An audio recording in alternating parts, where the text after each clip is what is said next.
Pemerintah Indonesia mendapat kesepakatan perdagangan dari pemerintah Rusia berupa pertukaran hasil perkebunan Indonesia dengan 11 pesawat tempur jenis Sukhoi Su-35 yang diproduksi Rusia. Dan kini Blitar TV akan menyajikan informasinya sebagai berikut.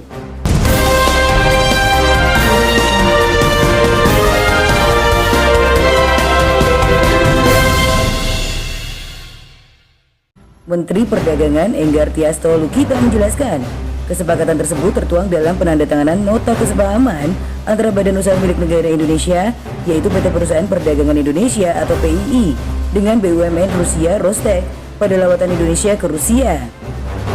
Menurut Enggar, Indonesia perlu melakukan pertukaran ini agar volume ekspor hasil perkebunan Indonesia kian meningkat dan penetrasi pasar bertambah luas.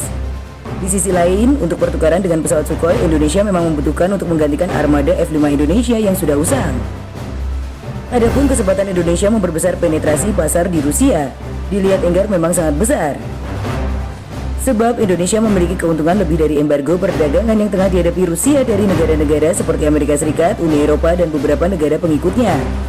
Embargo tersebut dilakukan negara itu karena berkaitan dengan isu keamanan dan teritorial. Di sisi lain, Rusia turut melakukan mengenakan sanksi perbatasan impor dari negara tersebut sebagai tindak lanjut embargo yang dikenakan kepada Rusia. Sehingga untuk memenuhi kebutuhan pangannya seperti buah-buahan tropis dan produk esensial lainnya, Rusia mengambil impor dari negara lain seperti Indonesia. Selain itu, di luar sektor perdagangan, potensi kerjasama kedua negara dapat pula terjadi di bidang pariwisata, pertukaran pelajar, pengembangan teknologi, sektor energi, kedirgantaraan, dan lain-lain. Kementerian Perdagangan mencatat Indonesia mengalami surplus perdagangan dengan Rusia sejak 2015 lalu dengan nilai sebesar 1,1 juta US dollar dan kemudian meningkat menjadi 411 juta di 2016. Sementara di tahun sebelumnya Indonesia masih mengalami defisit perdagangan sekitar 1,6 miliar US dollar di 2012.